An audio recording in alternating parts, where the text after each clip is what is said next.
నాన్న సింగపూర్లో job offer వచ్చిందన్న. మంచిది అన్న, కంగ్రాట్స్. జాబ్ వచ్చిందని ఆనందపడాలో లేదా కొడుకు దూరం అయిపోతాడని బాధపడాలో నాకే అర్థం కావడం లేదు. ఓన్లీ చిన్నోనికి గవర్నమెంట్ జాబ్ వచ్చింది కదా, వాడు నాకు తోడు ఉంటాడులే, ఎక్కడ పోడు.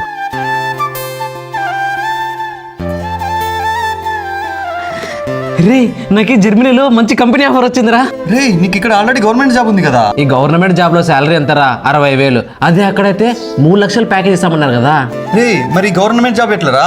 ఓ అదా, లాస్ ఆఫ్ పేలో వెళ్తారా నాన్న? చెప్పురా చిన్నడా. అది నాకు జర్మనీలో మంచి కంపెనీ ఆఫర్ వచ్చింది నాన్న, నేను వెళ్తానన్నా. ఆల్రెడీ ఇక్కడ గవర్నమెంట్ జాబ్ చేస్తుండవు కదా నాన్న. అదేం లేదు నాన్న, ఇక్కడైతే శాలరీ తక్కువ, అదే అక్కడైతే శాలరీను హై ఉంటుంది, ఎంజాయ్మెంట్స్ ఉంటాయని. పెద్దోని కంటే జాబ్ లేదనుకుని ఫోన్లే అనుకున్నారా?